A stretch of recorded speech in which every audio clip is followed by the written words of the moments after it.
안녕하세요. 아자마 골프입니다. 얼마 전 제 골프 7세대는 자동차 검사를 받았어요. 물론 검사 결과 적합이었습니다. 디젤차 타는 분들이 가장 걱정하는 매연도 0%였고요. DPF가 달린 디젤 차량은 배출가스 3등급부터 시작되고 이 기준에 따라서 매연은 15% 이하로 나와야 검사 합격이죠. 올해 10년 됐고 주행거리가 22만 km 넘은 디젤차도 나름 관리를 잘해주면 매연 0%는 절대 어려운 수치는 아닙니다. 매연이 걱정되는 것은 불합격당하면 운행을 할 수 없기 때문이죠. 사실 두 번의 기회가 있긴 하지만 꽤 신경 쓰이는 일입니다. 대략 2년 전 만든 영상 중에 쉽게 매연 검사 통과할 수 있는 방법을 알려드린 영상이 있었어요. 엔진에 문제가 없는 경우에 쓸 수 있는 방법들이고 엔진에 문제가 있다면 효과가 없는 방법입니다. 오른쪽 위에 링크를 걸어 놓을게요. 당연히 엔진에 문제가 있으면 이 방법으로는 해결이 안 됩니다. 결국 문제를 만들지 않는 것이 가장 중요하겠죠.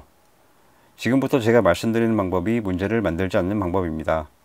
일종의 차량 관리 요령 비슷한 영상이 되겠네요. 그럼 바로 시작합니다.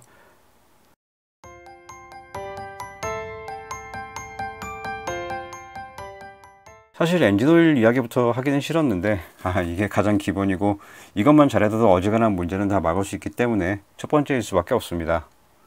엔진오일이 엔진 내부에서 하는 작용은 큰 것만 따져봐도 10가지가 넘죠.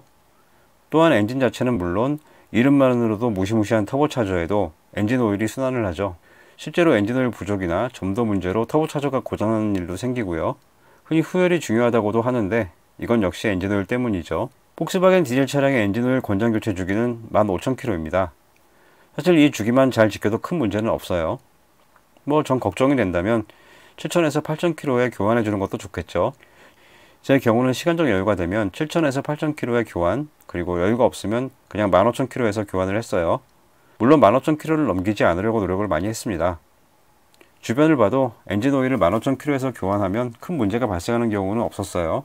정말 시간이 없어서 엔진 오일 교환조차도 힘들다는 분들 계실 텐데 요즘에는 토요일에 영업을 하는 정비소도 꽤 있죠.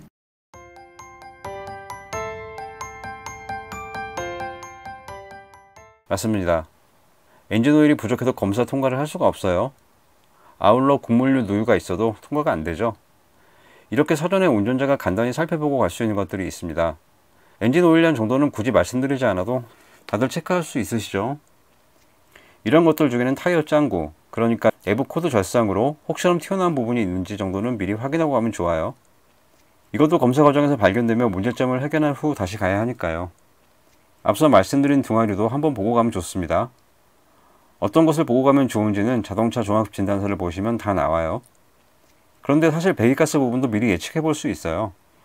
배기구 옆면이나 윗면에 손가락을 넣었을 때 검댕이 많이 묻어 나온다면 배기가스에 매연이 많다는 뜻이겠죠. 물론 대부분의 차량이 까만 것이 묻어 나오기는 할 거예요. 하지만 배기구 안쪽이 쇠를 만지는 느낌이고 지문이 보일 정도면 괜찮습니다. 반대로 축축한 느낌의 검댕이가 지문이 안 보일 정도로 묻어 나오면 검사 통과가 어려울 수도 있어요. 그리고 검사 받기 전 엔진오일과 냉각수 온도를 충분히 올려준 후에 가는 것이 좋습니다. 모든 내연기관 엔진은 엔진오일과 냉각수 온도가 올라간 상태여야 배기가스 속 매연이 정상치로 나오기 때문입니다. 한겨울 시동을 걸면 RPM이 한동안 안 떨어지는 이유도 엔진 온도를 높이기 위해서죠. 차량은 어떻게든 온도를 높이기 위해 노력한다는 거죠. 물론 매연 검사를 하기 전 검사원들이 엑셀레이터를 여러 번 밟는 과정이 있는데 이걸로는 충분하지 않아요.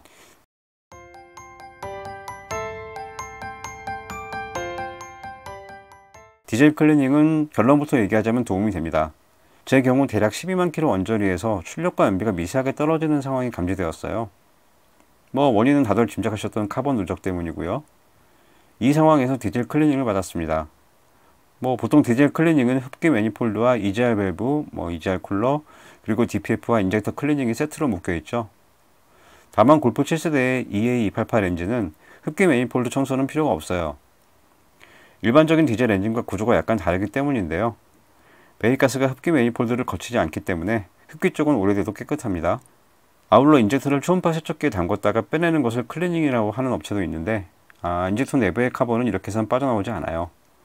인젝터를 분해해서 청소하는 게 클리닝, 그리고 미세하게 조정해서 컨디션을 끌어올리는 게 리빌드죠. 이거 비용 꽤 됩니다. 이렇게 되면 클리닝과 리빌드를 고민하는 분이 계실 거예요.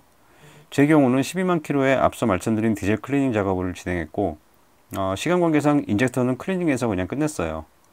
그래도 확실한 체감 효과는 있었습니다. 제대로 작업하는 업체들은 인젝터와 엔진 본체 사이에 들어있는 동화샤를 교체하고 그리고 인젝터가 꽂히는 자리도 깔끔하게 청소합니다. 이 부분도 인젝터 자체의 클리닝과 리빌드 못지않게 중요한 상황입니다. 현재 제 차는 22만 킬로가 넘었는데 아직 출력이나 연비가 떨어지는 느낌은 없어요. 생각해보면 대략 16만 킬로에서 20만 킬로까지 나름 속도를 낼 수 있는 긴 거리를 주행하는 환경이었기 때문이 아닐까 싶네요.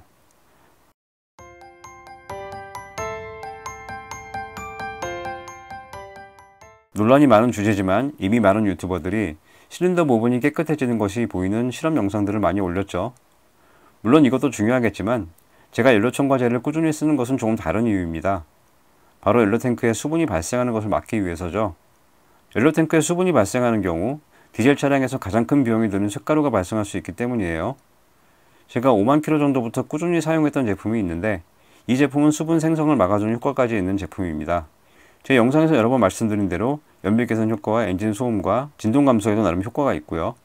다만 연료에 연료 첨가제 비율이 과하게 많은 경우 쇳가루를 유발할 수도 있어요. 그럼 적당한 양은 얼마나 될까요?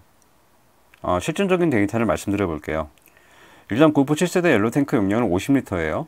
연료 경고등이 들어오기 직전에 연료를 넣으면 보통 40리터 언저리가 들어가죠. 제조사는 연료 50리터당 100ml를 넣어주면 최적 효과가 난다고 합니다.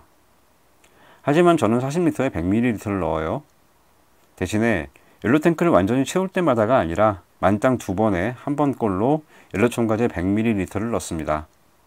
이 정도만 해도 지속적인 효과를 볼 수 있고 쇳가루 문제도 없었어요. 만약 이 정도 용량이 과했다면 이미 쇳가루 문제가 터졌겠죠. 아울러 이런 연료 첨가제를 넣고서 매연 검사를 통과했다는 사례도 있고 이런 연료 첨가제를 특수약품이라면서 비싼 비용을 받고 넣어주는 정비소도 있어요. 제가 사용하는 제품은 어떤 제품인지 설명란에서 알려드릴게요. 왜 설명란이냐면은 광고가 아니기 때문이에요. 맥 사장님 보고 계신 사실 이 영상을 만들면서 그동안 차량 관리를 위해서 뭘 했는지 생각해 봤어요. 그런데 딱히 한 것이 없어요. 그런데 뭘 했는지도 중요하지만 뭘 안 했는지도 중요한 요소겠죠. 어쩌면 하지 않으려고 했던 행동이 오히려 큰 문제가 생기지 않는데 진짜 도움이 됐을지도 모르겠습니다. 제가 하지 않은 것들은 오른쪽 위에 링크를 걸어 놓을게요. 오늘의 영상은 여기까지입니다. 제 영상을 보시는 분들 모두 매연 0% 되시고 대출금도 0% 되시면 좋겠습니다. 아울러 구독과 좋아요 누르신 분들 모두 걱정까지 0 되시길 바라겠습니다. 지금까지 아재맥 골프였습니다. 감사합니다.